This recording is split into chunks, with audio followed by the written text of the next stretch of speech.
지난 시간에는 은혜의 시대, 교회 시대를 연 오순절 사건에 대해서 살펴봤습니다. 하나님의 구속의 사역에 있어서, 역사에 있어서 오순절의 사건은 굉장히 중요합니다. 그리고 이스라엘의 7대 절기가 있죠. 첫 번째 뭐가 있죠? 2~3월 14일에 있는 6월절. 해봅시다. 6월절. 6월절은 뭐 구속사에 있어서 뭘 상징하고 있습니까? 예수님의 십자가. 그 다음에 무교절. 6월절 다음날부터 시작되는 눈 없는 떡을 먹는 날. 이거 뭘 상징합니까? 죄 없으신 예수님이 무덤에 안치되신 그 사건. 그 다음에 그 다음날이 추실절이라고 해서 보리로 추수해서 처음 하나님 앞에 그 제물을 드리는 날인데, 이것은 바로 부활의 첫 열매 되신 예수님의 십자가의 사건을 예표하고 있고, 그리고 봄절기의 맨 마지막인 우리가 지난 시간에 살펴봤던 이 오순절의 사건은 뭘? 성령 강림, 그리고 교회가 세워지고 은혜의 시대가 열린 그 사건을 기념하는 구속사적인 아주 중요한 절기다라고 보시면 됩니다. 그리고 넘어가는 이 가을절기는 뭐가 있죠? 나팔절. 올해는 9월 21일에 하고 22일. 요즘 인터넷상에서 9월 23일 날 예수님 모신다고 그러는데, 나팔절만 되면 그런 사람들이 있어요. 92년도에는 10월 28일. 92년도 나팔절이 9월 28일이에요. 뭘 어떻게 계산하는지 모르지만, 나팔절, 뭐 한 달 뒤에 예수님의 휴거가 있다라고 해가지고, 아무튼 온 나라를 떠들썩하게 한 적이 있습니다. 여하튼 뭐 가을 절기만 되면, 이 나팔절만 되면 휴거, 또 특별히 시한부 종말론자들이 그렇게 좀 목소리를 내는 그런 일들이 좀 벌어지곤 합니다. 미혹되지 않길 바랍니다. 그날과 그 시는 모른다고 했어요. 심지어 누구도 모른다? 모르게 하시는 이유가 있어요. 항상 깨어 있으라는 것이고. 알겠습니까? 준비할 수 있게 되길 바랍니다. 제가 늘 얘기하지만 종말의 사건은 준비한 자에게는 좋은 날이고 기쁜 날이요. 할렐루야. 그렇죠. 그래서 추수에 비유합니다. 봄과 여름에 열심히 씨를 뿌리고 열매를 거둔 사람은 이 추수의 날이 그 어느 때보다도 좋은 날이에요. 안식이 시작이 되는 날입니다. 그러나 여러분, 애쓰고 수고해야 될 때 씨를 뿌리지 않고 열매를 맺지 못한 사람, 거두지 못한 사람들에게 이 추수의 날은 절망과 심판의 날입니다. 개미와 배짱이 이야기가 바로 그거아닙니까? 끼어서 준비할 수 있게 되길 바랍니다. 네, 나팔절이 있고, 그 다음에 7월 10일은 대속죄. 여러분, 7년 내와 나의 기간 동안에 이스라엘이 민족적으로 회개하여 찌른 그릇, 2000년 전에 저들이 거부하고 십자가에 못 박은 예수를 메시아로 영접하는 민족적 회개 역사가 나타나게 될 겁니다. 그리고 아무튼 그들이 중심이 되어서 7년 대환란 동안 열심히 복음을 전해서 땅끝까지 복음이 전파되는 역사가 나타나게 될 줄로 그렇게 믿습니다. 그래서 가을절기의 맨 마지막은 장막절이에요. 해봅시다. 장막절. 말씀이 육신이 되어 우리 가운데 거하시네. 이 거한다는 것이 장막을 친다는 뜻이에요. 왜? 이스라엘 백성들이 40년 동안 광야에서 생활할 때 하나님께서 장막을 치고 저들과 함께 하셨어요. 그걸 뭐라고 합니까? 거룩한 장막? 성막이라고 하는 거예요. 주님께서 이제 여러분 7년 대환란 끝에 이 땅에 장막을 치고 우리와 함께 머물기 위해서 오십니다. 그것이 바로 예수님의 재림의 사건이에요. 할렐루야. 그리고 천년왕국의 왕으로서 우리와 영원히 함께 하시며 이 땅을 다스리게 될 줄로 그렇게 믿으시길 바랍니다. 아무튼 이 7대 절기 가운데 특별히 오순절과 나팔절의 그 기간은 지난 시간에 말씀드린 것처럼 해봅시다. 본격적인 추수의 시기다. 네, 오순절로부터 이제 밀추수가 시작이 되고, 이제 포도도 추수하고, 또 뭐 무화과도 추수하고, 이 추수가 언제 끝나요? 정확히는 장막절에 끝나게 되는 거예요. 그래서 장막절은 추수감사절에 해당됩니다. 이해가 됩니까? 그러나 본격적인 추수는 나팔절쯤에 끝나고, 그 나머지 기간 동안에는 그야말로 추수를 끝내고 이삭을 줍는 그런 시기다라고 보시면 됩니다. 여하튼 이 오순절로부터 어디까지? 나팔절까지가 본격적인 추수의 시기. 해봅시다. 본격적인 추수의 시기다. 은혜의 시기고 하나님의 복음이 전파되고 많은 사람들이 주님 앞에 돌아오는. 할렐루야. 보라, 지금은 보라 지금은 구원의 날이다. 예, 이 은혜의 기회를 허비하지 않기 바랍니다. 놓치지 말아요. 놓치지 말아요. 지금은 은혜의 기회지만 곧 하나님의 심판의 때가 찾아오게 된다라고. 이 나팔절 끝나면 그 다음 심판이에요. 이해가 됩니까? 휴거의 사건이 있고 나면 이 땅에 7년대 환란이 있을 것을 성경은 우리에게 경고하고 있습니다. 이루어질 겁니다. 오순절과 뭐 6월절과 이 모든 사건들이 이루어졌듯이 나팔절의 사건과 여러분 종말과 심판에 관한 주님의 예언의 말씀도 반드시 이루어질 거예요. 그래서 여러분 성경은 하나님의 예언을 기록한 것이 바로 성경입니다. 해봅시다. 하나님의 예언의 말씀을 기록한 것이다. 예언 혹은 약속이에요. 그래서 구약은 옛 구자에다가 약속 약자. 예수님 이전에 주셨던 약속. 할렐루야. 신약은 뭐예요? 예수님 이후에 주신 약속. 할렐루야. 그 여러분 핵심되는 내용은 바로 하나님께서 이 땅을 구원할 메시아를 보내주시겠다. 할렐루야. 그리고 그분이 우리를 위해서 십자가에 죽으시고 부활 승천하실 것이다. 그리고 그 예수님의 대속의 사역으로 이 땅에 은혜 시대가 펼쳐지게 될 것이다. 할렐루야. 그리고 이제 은혜 시대가 끝나면 주님께서 다시 오셔서 세상을 심판할 것이다. 예수님의 초림과 재림에 관한 약속입니다. 예수님의 초림에 관한 약속이 정확하게 역사적으로 문자적으로 성취된 것처럼 아직 우리의 눈에는 보이지 않지만 성경에서 약속하고 있는 여러분 재림과 심판에 관한 약속도 역사적으로 문자적으로 성취될 것을 믿어야 합니다. 그 역사적인 종말의 사건이 성취되는 것을 지켜보는 마지막 시대예요. 마지막 때가 되면 이스라엘 백성들이 고토로 돌아가 가나안 땅으로 돌아가 나라를 재건하게 될 것이다. 그때부터 이스라엘의 회복의 역사가 시작이 되고 7년대 환란이 시작이 되고 그렇게 될 거라고 말씀하고 있어요. 되었잖아요. 2차 대전 후에 1948년 5월 14일 가나안 땅으로 돌아와서 1900년 만에 나라를 재건하는 역사가 시작이 되었습니다. 여러분 종말의 시계가 움직이기 시작했다고 보시면 돼요. 이 세대가 가기 전에 이스라엘의 회복을 지켜본 세대가 다 가기 전에 주님께서 오시리라고 약속하고 계십니다. 그래서 지금은 마지막 세대라고 하는 것이고 우리에게 주신 마지막 은혜의 시대요 구원의 기회라고 얘기하는 거예요. 세월을 아끼라 때가 악하니라 말씀합니다. 세월을 아끼라는 단어 그 말씀 그 원어를 보면 그 기회를 구속해라 놓치지 말라 그런 뜻을 갖고 있어요. 기회를 놓치지 맙시다. 하나님께서 은혜를 베푸실 때 그 말씀을 듣고 회개하여 구원의 자리에 설 수 있게 되길 바랍니다. 이 오순절 마가의 다락방에 성령이 임하시다. 아무튼 이때부터 은혜 시대가 시작된 겁니다. 제자들이 하늘로부터 급하고 강한 바람과 같은 소리를 들었고 해봅시다. 소리를 들었고 영적인 귀가 열린 거예요. 알겠습니까? 불의 혀같이 갈라지는 혓바닥을 보았다라고 말씀합니다. 영안이 열린 거예요. 육신적인 것만 보던 사람들이 영적인 눈이 열려서 여러분 성령이 강림하신 것을 눈으로 보았다는 겁니다. 그리고 입이 열려서 방언을 말하기 시작합니다. 신령한 언어를 말하기 시작해요. 방언으로 말하며 하나님을 찬양하니까 심지어 그렇죠. 디아스포라 유대인들이 오순절을 맞이해가 예루살렘 왔는데 그것을 보는데 그것을 듣는데 보니까 각기 자기가 태어난 곳의 방언으로 하나님을 찬양하는 소리를 들었다고 했어요. 해봅시다. 눈이 열리고 귀가 열리고 입이 열렸다.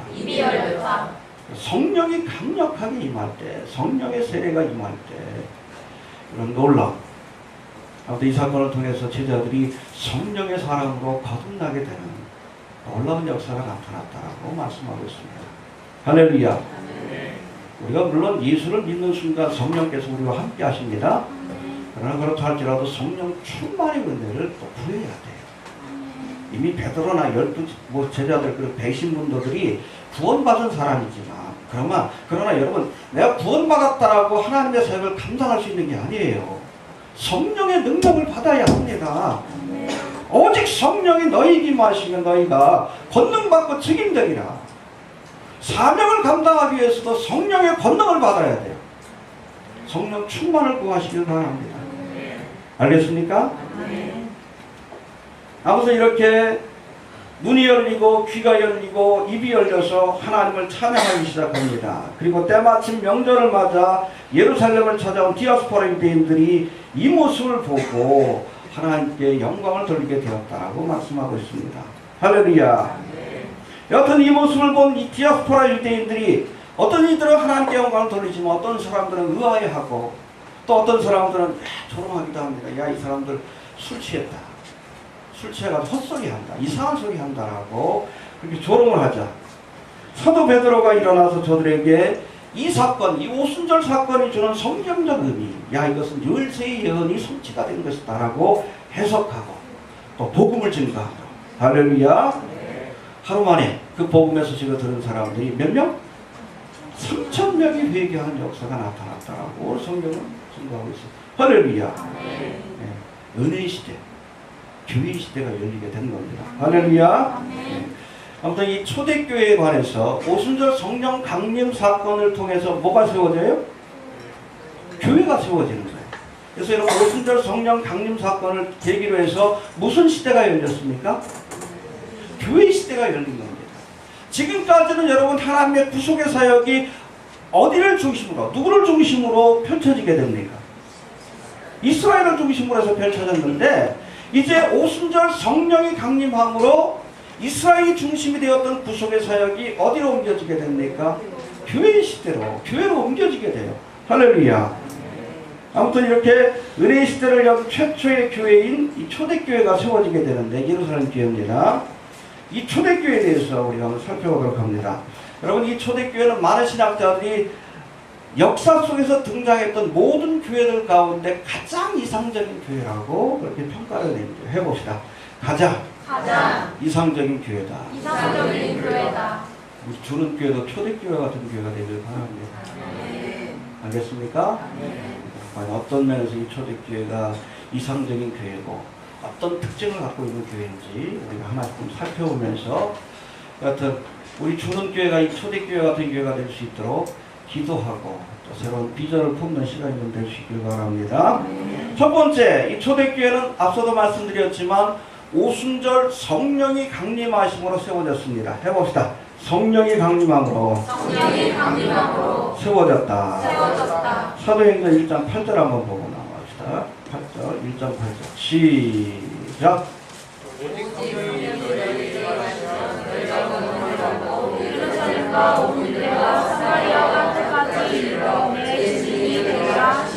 예, 성령이 임해야 비로소 우리가 목숨 걸고 복음을 증거하는 증인이라는 말이 마르티스라고 되어 있는데 여기에서 그 영어에 마터라는 단어가 나왔어요. 마터가 무슨 뜻이에요? 순교자라는 뜻이에요. 증인이라는 것은 목숨 걸고 복음을 전하는 자가 증인이에요. 근데 여러분 성령 충만 받아야 증인이 될 수 있는 거예요. 제정신으로는 목숨 걸고 여러분 복음 증거 못합니다. 제정신으로 순교의 길을 갈 수 없어요. 성령 충만 받아야 순교의 길을 가는 겁니다. 내 힘과 의지로 여러분 되는 게 아니에요. 가끔 뭐 환란 통과를 얘기하는 사람들이 뭐 환란전 휴거 얘기하는 사람들 비겁한 사람이고 자기는 순교할 각오가 돼 있다. 그 사람들이 여러분 결정적인 순간에 대부분 다 도망가. 자기를 믿기 때문에. 성령의 능력을 주셔야 마르티스가 되는 거예요. 순교자가 되는 거고 복음을 위해서 목숨을 내거는 사람들이 되는 거예요. 대표적인 인례가 누구요? 베드로 아닙니까? 십자가 앞에서 정말 목숨이 두려워가지고 예수님을 몇 번이나? 세 번이나 부인했어요. 결정적인 순간에 마지막에 예수님을 욕하면서 부인했습니다. 그러던 베드로가 여러분 성령 충만 받자 담대히 복음을 전하고 우리 다음 시간에 살펴보겠지만 공회원들 앞에서 야 우리가 하나님 말씀 듣는 것과 너희 말 듣는 것 어떤 것이 옳은가 판별해봐라. 말 잘못하면 목이 달리는 그런 자인데도 목숨 걸고 복음을 증거하는 증인이 됩니다. 그런데 여러분 다른 게 아니요. 성령 충만을 받기 전과 받기 후에 삶이 이렇게 변하게 되었다는 거예요. 이건 뭐 딴 게 아닙니다. 성령께서 능력을 주신 거예요. 해봅시다. 성령의 능력을 받아야 한다. 성령의 능력을 받아야 한다. 아무튼 이렇게 성령 충만 받은 베드로가 일어나서 담대히 복음을 증거할 때에 그 설교를 듣고 많은 사람들이 어찌할꼬 하는 가슴을 치며 그 얘기하는 그런 역사를 통해 세례를 받고 하루에 3,000명이 회개하고 돌아와. 할렐루야. 아멘. 그래서 예루살렘 교회가 세워집니다. 3장에는 또 그냥 성전 비문이 아무튼 그 안전병을 고치고 나서 모인 사람들에게 복음을 전했을 때 이번에는 몇 명이? 5,000명이 회개하고 돌아와. 그렇잖아. 성령 충만받기 전에 이 베드로와 그 성령 충만받은 베드로의 모습이 완전히 180도 바뀌고 있어요. 그건 딴 게 아니에요. 성령의 능력을 받아야 한다는 겁니다. 여튼 그렇게 복음을 증거함으로 성령 충만받은 이 베드로가 복음을 증거함으로 교회가 세워집니다. 할렐루야. 여러분 스가랴 4장 6절에 유명한 말씀이 있죠. 해봅시다. 힘으로도 되지 아니하며 되지 아니하며 능으로도 되지 아니하고 능으로도 되지 아니하고 오직 나의 신으로 되느니라. 할렐루야. 이 무슨 말씀이에요? 힘으로도 능으로도 되지 아니하고 뭐예요? 성전 재건에 대한 감상의 말씀을 주시면서 이 말씀을 주신 거예요. 어? 이제 예루살렘에서 귀환한 스룹바벨하고 여호수아 제사장이 이제 성전 재건의 사명을 맡았는데 저들이 두려워합니다. 어찌할 바를 알지 못해. 그러니까 스가랴를 통해서 하나님께서 말씀을 주는 거예요. 야 걱정하지 말아라. 힘으로도 능으로도 되지 않지만 여호와의 신으로 되느냐. 할렐루야. 그러면 교회가 세워지는 건 사람의 힘과 달란트 가지고 되는 게 아니에요. 재능 많은 사람들이 교회를 세우는 게 아닙니다. 여호와의 신에 충만한 자다. 하나님의 능력과 성령 충만을 받은 자가 복음을 증거할 때 많은 사람들이 회개하고 돌아와 교회가 세워지는 역사가 나타나는 겁니다. 성령 충만을 위해서 기도합시다. 우리 뭘 강의하고 있습니까? 사도행전. 다른 분들은 그렇게 얘기해요. 이건 사도행전이 아니라 성령행전이다. 성령이 사도들을 통해서 어떻게 역사하는지를 보여주는 거예요. 여러분 사도행전의 초반부는 누가 주인공이요?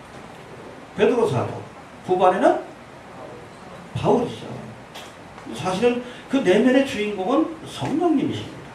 성령님이 베드로를 통해서 어떻게 역사하시고 성령님이 바울을 통해서 어떻게 역사하시고 그래서 여러분 사도행전은 끝이 없어요. 결론 없이 그냥 갑자기 끝나버립니다. 맨 마지막에 강의하겠지. 왜? 지금도 ING 진행 중이에요. 지금도 사도행전의 사건이 진행 중이에요. 저도 뭐 러시아에서 선교사역 할 때 정말 하나님께서 파워 인카운트가 일어나는데 사도행전적인 역사가 나타나요. 악한적인 역사도 강하고 그 와중에 하나님의 보호하심과 인도하심의 강력한 역사를 경험할 수 있었어요.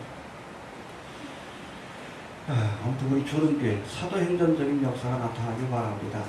그러려면 성령 충만 받아야 돼요. 전혀 없습니다. 오직 성령이 너에게 딴 걸로 안 된다는 거예요. 이해가 됩니까?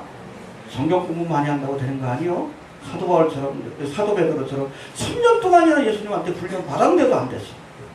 오직 성령이 너에게 하시고 성령 충만을 위해서 기도하십시오. 그래야 능력받고 사명을 감당할 수 있어요. 이해가 됩니까? 신사도에서 얘기하는 미혹령이 아니라 정말 성령의 능력을 체험해야 합니다. 알겠습니까? 예. 아무튼 이렇게 성령 충만 받은 베드로가 복음을 전할 때 우리 37절 한번 봅시다. 시작. 저희가 이를 들고 마음의 진정을 들어와 그리스도를 잃어버리는 형제들아 너희가 어찌하여 네, 복음을 전할 때 가슴을 치면서 어찌할꼬 마음의 찔림을 받은 거예요. 전하는 말씀에 능력이 나타난답니다. 할렐루야. 예. 아무튼 이렇게 어찌할꼬 뭐 통해 자복할 때에 베드로가 뭐라고 말합니까? 38절 한번 봅시다. 시작. 베드로가 가로되 너희가 회개하여 각각 예수 그리스도의 이름으로 세례를 받고 죄사함을 얻으라. 그리하면 성령을 선물로 받으리니. 예, 해봅시다. 회개하여 세례를 받으라. 세례를 받으라. 예, 여러분 예수 믿는 사람들이 되기 위해서는 회개해야 돼요. 하나님은 거룩한 분이기 때문에 죄를 가지고서는 우리가 하나님 앞에 나아갈 수가 없어요. 우리가 지었던 모든 죄들을 깨끗이 회개하고. 알겠습니까? 그리고 회개라는 단어가 오늘을 보면은 여러분 삶의 방향을 바꾼다는 뜻이 해봅시다. 삶의 방향을 바꾼다. 지금까지 우리가 세상에 돈, 명예, 권세를 추구하면서 살았다. 이제는 누구를 바라보며? 하나님을 바라보며 하나님의 나라를 소망하며 삶의 방향을 유턴하는 예전에는 불의한 것을 좋아했다면 이제는 거룩한 그런 삶을 향해서 우리의 삶의 방향을 바꾸는 것이 회개입니다. 알겠습니까? 네. 회개는 지정 의가 다 들어가요. 죄를 인정해야 되고 마음으로 통회해야 되고 그리고 죄를 다시 짓지 않겠다는 믿음의 결단이 필요해요. 구원파가 왜 이다니? 지식적인 깨달음이 곧 회개라고 그렇게 잘못 가르치니까 그런 거 아니에요. 죄를 멀리하고자 하는 의지, 물론 완벽할 수는 없지만 그게 없다면 진정은 회개한 사람이 아니에요. 구원받았다 그러면서 죄에 대해서 심상히 여겨. 가볍게 여겨요. 구원받은 거요? 구원받은 걸로 착각한 거지. 배심에 대해서 너무 가볍게 여기잖아. 구원받았다고 하는 사람. 그게 정말 짐승의 표로 쓰여지고 짐승의 표를 받으면 지옥 간다고 성경에 기록되어 있으면 당연히 여러분 그걸 거부해야지. 가볍게 여겨, 가볍게 여겨. 선악과를 가지고 장난을 치는 것처럼.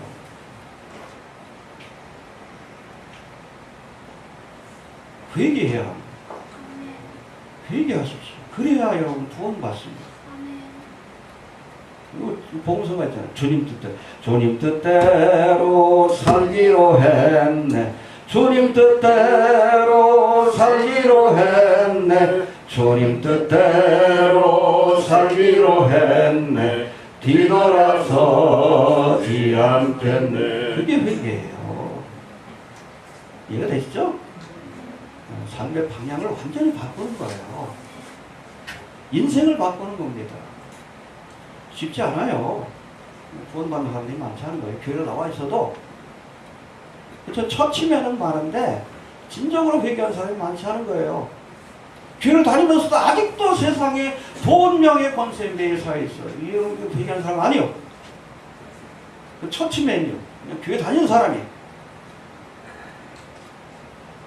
진정으로 회개한 사람들은 삶의 방향이 다르고 가치관이 바뀌어요. 그게 진정한 그리스도인이지. 그런 사람들이 구원받는 거죠. 회개하여 세례를 받으라. 해봅시다. 세례를 받으라. 세례를 받아. 예, 여러분 우리 교회 일원이 되는 첫 번째 요건은 회개하는 겁니다. 하나님의 자녀가 되는. 두 번째는 해봅시다. 세례를 받아. 세례를 받아. 예, 세례를 받. 지난 시간에 말씀드렸지만 초대교회 세례는 그냥 우리 교회 안에서 우리 성도들끼리 모여가지고 하는 세례가 아니에요. 요단강 같은 공개적인 자리에서 모든 사람들이 지켜보는 가운데 내가 예수를 믿겠다라고 선포하는 행위입니다. 로마서 10장 10절인가요? 사람이 마음으로 믿어 의에 이르고 입으로 시인하여 그렇죠. 공개적으로 내가 그리스도인이 되었음을 선포해야 합니다. 그리고 그리스도인으로서 우리가 갖게 되는 특권뿐 아니라 불이익도 우리가 감수할 수 있어야 진정한 그리스도인이고 진정한 여러분 성도가 되는 거예요. 해봅시다. 회개하여 세례를 받고 죄사함을 받으면 성령을 선물로 주시리라. 할렐루야. 그런 자에게 하나님께서 거룩한 영, 그렇죠. 회개해야 거룩한 영을 받습니다. 기도원 가서 뭐 열심히 기도하면 뭔가 받기도 해. 근데 회개하지 않고 열심히 기도하면 그냥 악한 영이 역사할 때가 있어. 철저히 회개해야 거룩한 영이신 성령님 하십니다. 회개하여 세례를 받으면 너희가 죄사함을 받고 성령을 선물로 받으리라. 할렐루야. 그럴 때 우리가 예수를 믿을 수 있고 주님이 주신 사명을 감당하는 거예요. 해봅시다. 회개하여 세례를 받으라. 아무튼 이렇게 성령 충만 받은 베드로가 복음을 전할 때 이 복음을 들은 자들이 회개하여 세례를 받음으로 3,000명이나 주님 앞에 돌아오는 그런 역사가 나타나므로 이들을 중심으로 해서 초대교회가 세워지게 된 겁니다. 알겠습니까? 예. 그렇다면 이제는 이 성령 충만 받은 베드로가 전한 복음의 소식을 듣고 회개하여 세례를 받은 사람들이 모여서 세운 이 초대교회, 초대교회 특징에 대해서 한번 살펴보도록 합니다. 한 5가지가 되는데 하나하나씩 좀 살펴봅시다. 첫 번째, 이 초대교회는 40이들 한번 봅시다. 시작. 저희가 사도의 가르침을 받아 서로 교제하며 떡을 떼며 기도하기를 전혀 힘쓰니라. 해봅시다. 힘쓰니라. 힘쓰는 교회입니다. 신앙생활을 대충 하지 말아요. 건성건성하지 마시고 힘써 행하시고. 알겠습니까? 헬로어로 보면 힘쓰다는 단어가 프로스컬테레오라고 되어 있는데 번역을 하면 계속 열중하다, 항상 힘쓰다 그런 뜻이라고 해봅시다. 지속적으로 힘을 쓰다. 영어 성경에는 뭐 NIV 같은 경우에는 devoted, 헌신된, 또 NASB 같은 그 성경을 보면 continually devoting이라고 되어 있습니다. 계속 하나님 앞에 헌신된 성도입니다. 알겠습니까? 해봅시다. 지속적으로 어떤 일에 헌신했다. 이게 여러분 힘쓰다는 단어의 뜻이에요. 그 다음 초대교회는 어떤 일에 힘쓰고 헌신을 했는지 4가지 정도 나오는데 먼저 우리 40절 한번 다시 봅시다. 뭐 하는 데 있었습니까? 시작. 기도하기를 전혀 힘쓰니라. 예, 첫 번째 해봅시다. 사도의 가르침을 받아 배우기에 힘쓰는 교회입니다. 열심히 배워야 합니다. 믿음은 들으면서 나온 거예요. 안디옥교에서 처음으로 예수 믿는 사람들을 크리스찬이라고 부르기 전에 공식적인 명칭이 뭐요? 마데테스. 제자예요, 제자. 제자가 뭐요? 배우는 자였지. 이 그리스도인들이 해야 될 첫 번째 사명은 열심히 배우는 거예요. 설교 시간에 졸지 말고 열심히 배워야 합니다. 열심히 여러분 집에 가서도 성경을 배워야 돼. 믿음은 들으면서 나요. 아는 만큼 믿을 수 있고 믿는 만큼 하나님의 역사가 나타나는 거예요. 저도 목사가 돼가지고 뭐 20년 설교하지만 지금도 열심히 성경 봐요. 볼 때마다 새로워. 정말 아무리 봐도 질리질 않아요. 근데 보면 볼수록 더 재밌어. 성경 오묘하고. 열심히 배우십시오. 사도의 가르침을 받기 힘쓰는 교회. 성경을 공부하는데 헌신되어 있는 거예요. 쓸데없는 일에도 시간 보내지 마시고. 연속 공부하는 시간 좀 줄이시고. 알겠습니까? 성경 열심히 봅시다. 해봅시다. 배우는데 헌신되었다. 또 두 번째 뭐라고 되어 있습니까? 40절 한번 다시 봅시다. 시작.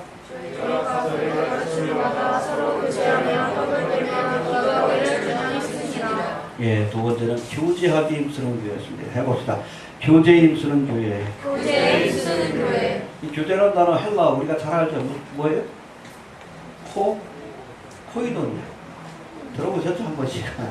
그게 여기 나오는 교제라는 뜻입니다. 해봅시다. 코이노니아. 예, 이 코이노니아는 성도들끼리 나누는 깊은 영적 교제를 의미하는 단어입니다. 세상 사람들이 모여서 술 한잔하고 그게 코이노니아가 아니에요. 알겠습니까? 성도들이 나누는 그런 교제를 코이노니아라고 하는데 여기 보니까 40절 뒷부분에 해봅시다. 서로 교제하며 떡을 떼며 기도하기를 힘쓰니라. 이 말씀은 문장 구조상 여러분 뒤에 나오는 떡을 떼며 기도하며라는 그런 문장이 서로 교제하며를 꾸며주는 그런 형태로 되어 있어요. 그러니까 뭐 달리 우리 해석을 하면 떡을 떼며 교제를 나누고 해봅시다. 떡을 떼며 교제를 나누고 또 기도하며 교제를 나누기에 힘썼다는 뜻입니다. 코이노니아 안에 떡을 떼는 교제가 있고 코이노니아 안에 기도의 교제가 있다. 할렐루야. 떡을 뗀다 하시면 성도들끼리 뭐 성찬이나 애찬을 의미합니다. 예수 그리스도의 살과 피를 나누면서 교제하는 거예요. 주님의 은혜를 생각하면서 서로 교제하는 거예요. 받은 은혜를 간증하면서 교제하는 거예요. 알겠습니까? 연속국 얘기하면서 가는 게 아니라 수다 떨면서 교제하는 것이 아니라 떡을 떼면서 해봅시다. 떡을 떼며 주제가 예수 그리스도가 되어야 되는 거예요. 그게 코이노니아입니다. 알겠습니까? 예, 또 뭐 성찬 혹은 애찬이라고 합니다. 이게 초대교회는 우리 교회는 뭐 1년에 한두 번밖에 안 하지만 매일같이 모여서 성찬도 아닌 애찬도 아닌 피꾸무리한 것들을 했어요. 매일같이 성찬식을 하는데 뭐 예배 끝나고 나서 그 식탁을 나누는데 그 자체를 성찬식처럼 이렇게 한 겁니다. 알겠습니까? 우리 교회 예배 끝나면 식사하죠? 식사하고 가는 게 맞아요? 초대교회 모습입니다. 서로 떡을 떼면서 먹을 게 있어야 서로 또 뭐 얘기가 깊어져요. 마음이 열리고. 여하튼 해봅시다. 떡을 떼며 교제를 나누고 또 두 번째 기도하며 교제를 나눴다. 해봅시다. 기도하며 교제를 나눴다. 성도의 교제인 코이노니아에 기도가 빠지면 안 됩니다. 서로를 위해서 기도해줘요. 알겠습니까? 서로 특별히 어려운 일이 있으면 기도 제목도 나누고 서로를 위해서는 기도해줘야 돼요. 우리 뭐 휴가 나오는 형제들도 있지만 돈에가 있는 형제라든지 뭐 여러 가지 물질적으로 어려운 그런 또 힘든 일들 겪고 있는 분들 우리가 좀 기도해줘야 합니다. 이게 여러분 성도의 교제의 뿌리입니다. 알겠습니까? 네, 저는 여러분을 위해서 또 여러분도 저를 위해서 중보하며 기도하는 것. 이것이 성도 간의 교제를 나누는 거예요. 기도하는 일에, 교제하는 일에 힘을 썼다. 해봅시다. 교제하는 일에 힘을 썼다. 예. 그리고 46절에도 하나 나와 있는데 46절 봅시다. 시작. 날마다 마음을 같이 하여 성전의 요리를 비추고 집에서 떡을 떼어 기쁨과 순전한 마음으로 음식을 먹고. 예, 여기 보니까 날마다 마음을 같이 하여 성전에 모이기를 힘썼다. 해봅시다. 모이기를 힘썼다. 모이기에 힘써야 합니다. 열심히 예배 참 우리 빠지지 마시고 또 교회 모임 있으면 열심히 모이기에 힘쓰시길 바랍니다. 알겠습니까? 우리가 개인적으로 신앙생활을 할 수도 있지만 그래서 뭐 불교 같은 경우에는 개별적인 거예요. 참선의 종교입니다. 개별적으로 내가 깨달음을 얻어서 뭐 부처가 된다는 거지만 교회는 안 그래요. 하나님께서 함께 하도록 교회라는 제도를 만드신 겁니다. 할렐루야. 하나님께서 직접 만든 제도가 두 가지가 있어요. 뭐가 있습니까? 하나는 교회고 또 하나는 가정입니다. 그렇죠? 하나님이 아담과 하와를 창조하시고 아담을 지우고 나서 독초하는 것이 보기 안 좋다. 그래서 가정을 만들어 주셨다. 하나님께서 직접 만든 제도는 두 가지입니다. 그래서 가정과 교회입니다. 알겠습니까? 그만큼 거룩한 것이에요. 가정도 하나님이 거룩하게 지으신 거기 때문에 거룩하게 지켜내야 돼요. 교회도 그렇게 해야 돼요. 아무튼 이렇게 교회라는 제도를 통해서 서로 모여서 서로 기도해주고 때로는 넘어지면 건전해지고 함께 하라고 교회를 하나님께서 허락하여 주신 줄로 이렇게 믿으시길 바랍니다.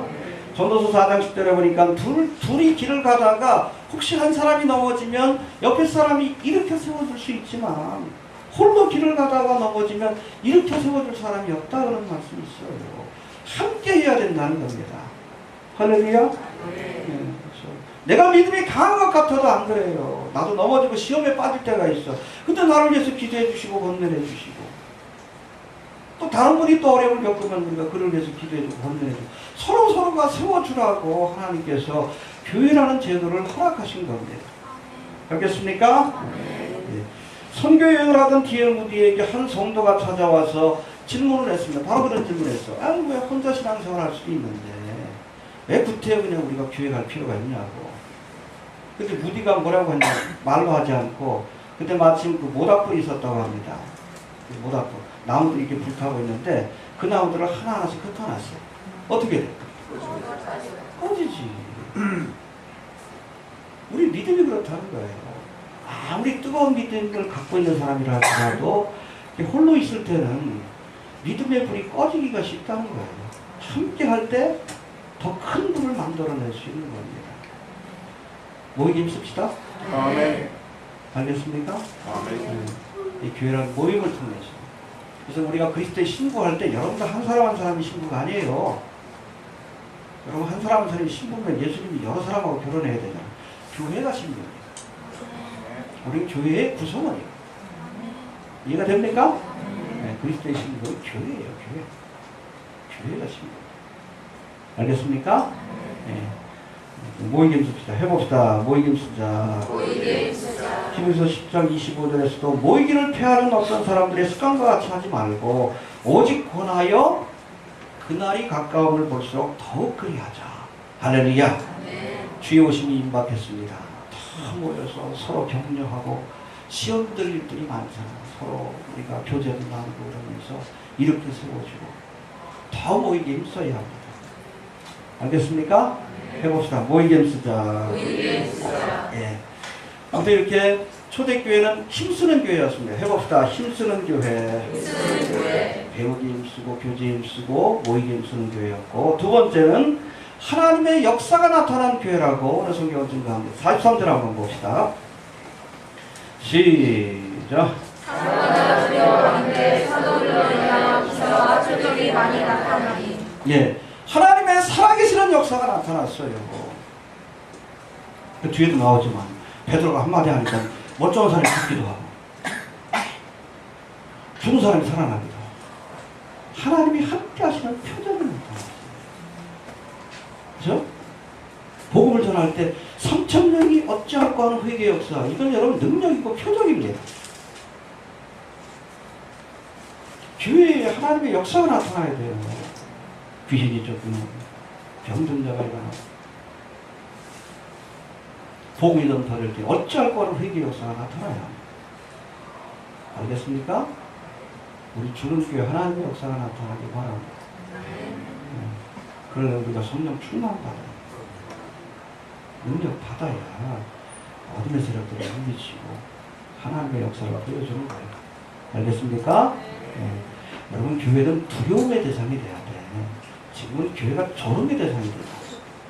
합천기업이잖아요. 세상 사람들도 함부로 돼야지. 경건의 능력을 잃어버렸어요. 그래요. 하나님의 능력을 잃어버려가지고 세상 사람들이 조롱하고 합천케 여겨. 근데 초대교회 당시에는 여러분 세상 사람들이 초대교회를 또 하나님의 정도를 두려워했어요. 하나님의 표적이 나타나요. 그래야 합니다. 우리 초대교회를 그러시기로 두려움의 대상이 돼요. 경외의 대상이 돼야 합니다. 왜? 하나님이 우리와 함께 하시기 때문에 그런 거예요. 알겠습니까? 경건의 능력을 회복하지 않으면 한국에 희망이 없어요. 이제 또 뭐 살펴보겠지만. 또 세 번째, 이 초대교회는 함께하는 교회였습니다. 해봅시다. 함께하는 교회. 함께하는 교회. 성도들끼리 서로 통용하고 함께하는 교회였습니다. 함께 가야 합니다. 이제는 누가 그랬지? CF 때 함께 갑시다. 누가 그랬나? 감독이 그런 것 같은데. 해봅시다. 함께하는 교회. 함께하는 교회. 44, 45절 한번 봅시다. 시작.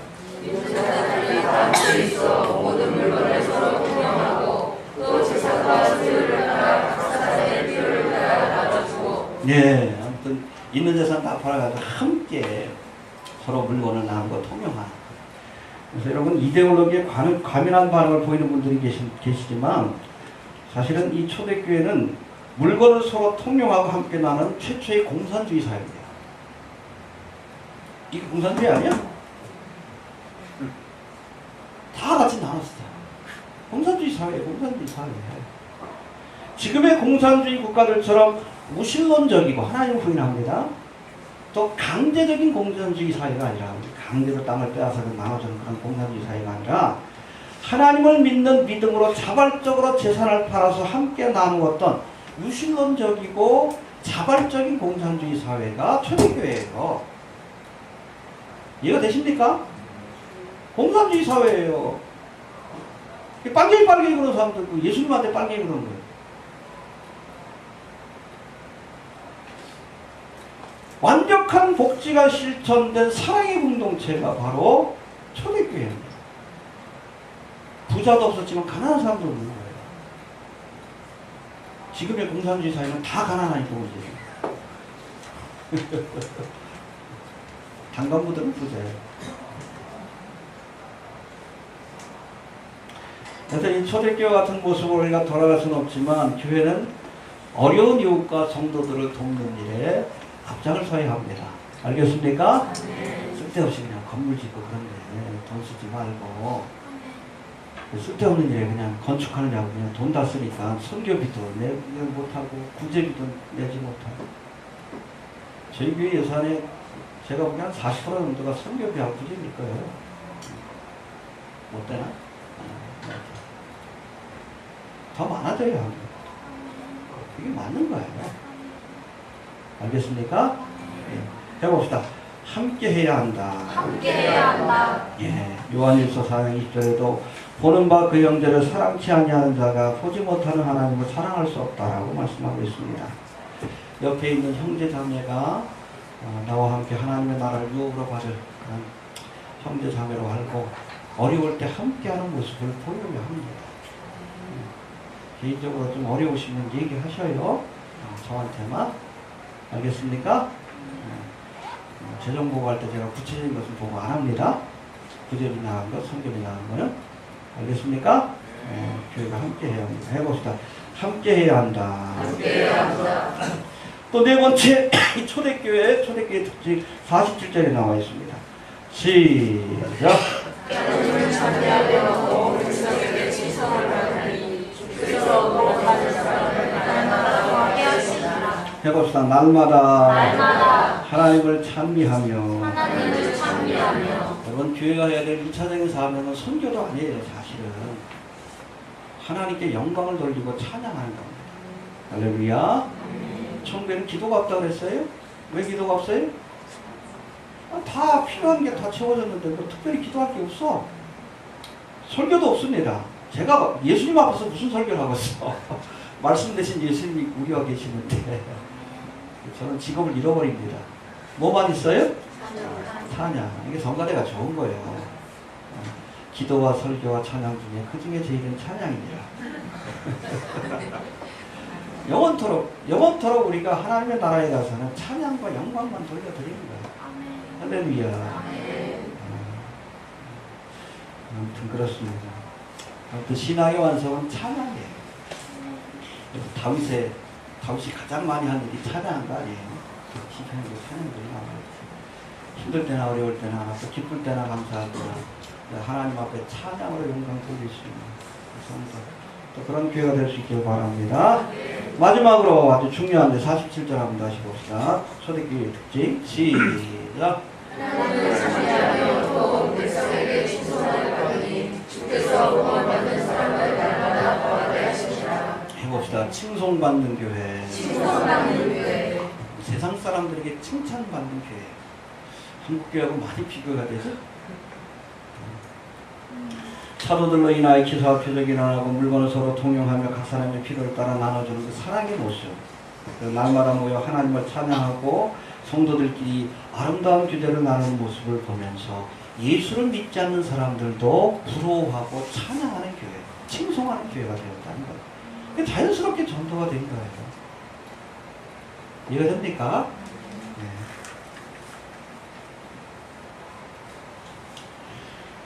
오늘 한국교회가 성장을 멈춘 여러 가지 원인이 있지만 가장 결정적인 이유가 뭡니까?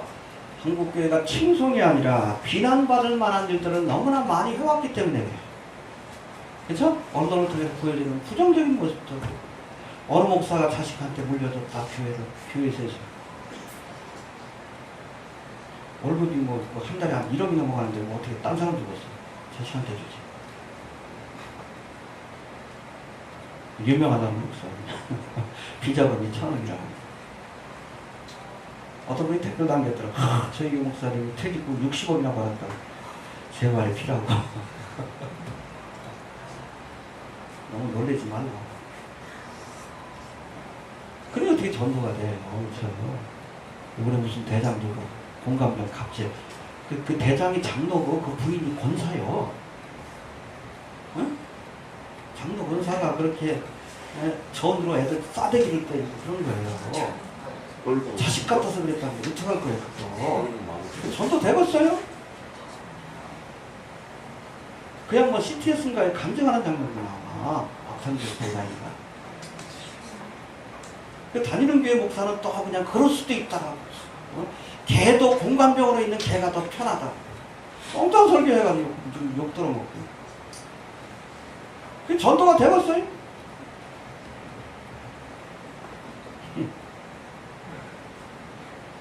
이번 탄핵 사태 때 봐요. 그냥 태극기 들고 한쪽에 십자가 들고 박근혜 최순실이 옹호하고 있어요.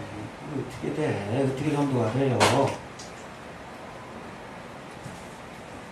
이 한국교회를 그냥 박사모 일배 수준으로 낮춰버렸어요. 죽이신 아가새가. 건전한 성실을 갖고 있는 사람들은 여러분 일배 그러면 이건 쓰레기들이요. 완전히 쓰레기들이에요. 쓰레기들.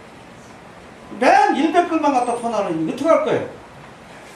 박사모 그러면 여러분 건전한 판단을 못 내리는 사람들이라고 사람들이 그렇게 생각하잖아. 근데 여러분 교회 가가지고 그냥 십자가 들고 태극기 들고서 마마님 그러니 어떻게 박근혜 보고 죄를 지었으면 대통령이라도 여러분 벌 받는 게 그게 민주주의 국가지. 마마님 그러고 그 앞에서 찬양 부르면 어떡할 거요? 내가 예수 안 믿어도 교회 안 나가거든. 무서워서 저 사람들처럼 될까?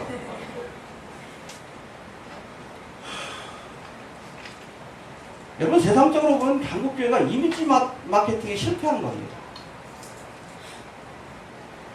그래서 자꾸 교인이 줄어들지 오기는커녕. 교회가 칭송을 받을 수 있어야죠.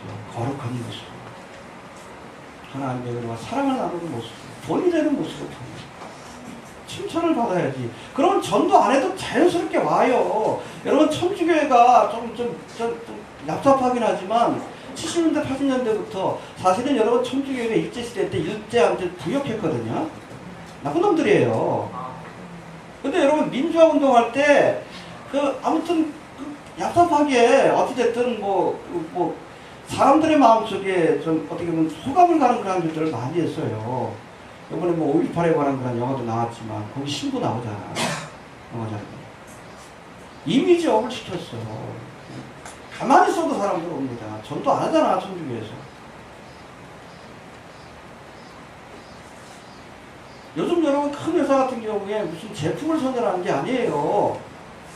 삼성이라는 그런 회사의 이미지를 업시키기 위해서. 그러면 여러분 자연스럽게 물건이 팔리기 때문에 그래요. 한국교회 이미 여러분 이미지가 이렇게 땅에 수출돼가지고 이미지 마케팅에 실패했어요. 누가 교회를 가?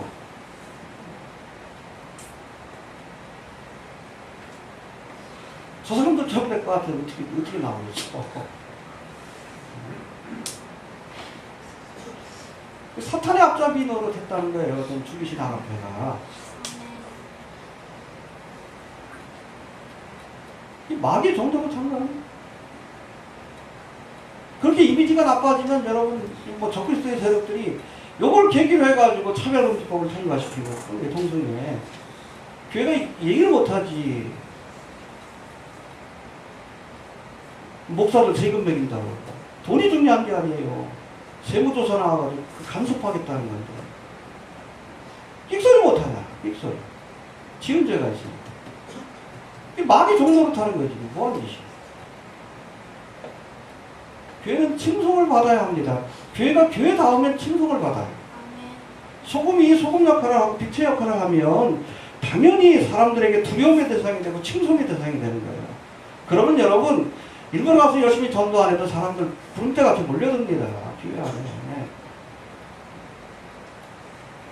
이런 쓰레기 같은 한국교회 누가 찾아와? 근데 한국교회가 마지막 때 특별히 선택받은 교회래. 말도 안 되는 소리예요. 이런 형편없는 교회가 무슨 아리랑민족이고 마지막 때 예루살렘 가가지고 복음을 친다고. 한국교회가 나서면 여러분 복음의 문이 닫힙니다. 지금 상황에서.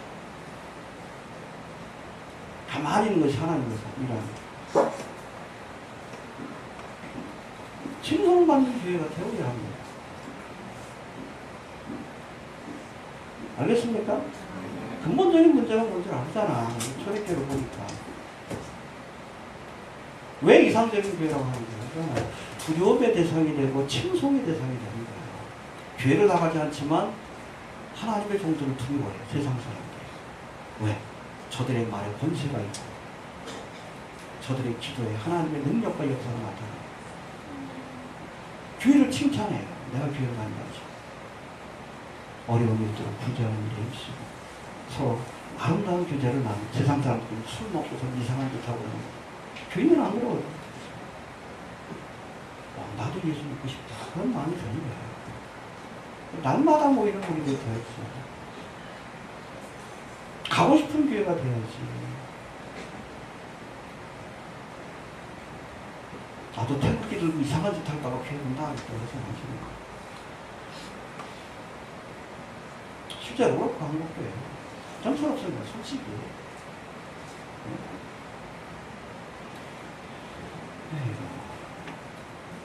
정리합니다. 우리 초등교회도 초대교회 같은 교회가 되길 바랍니다.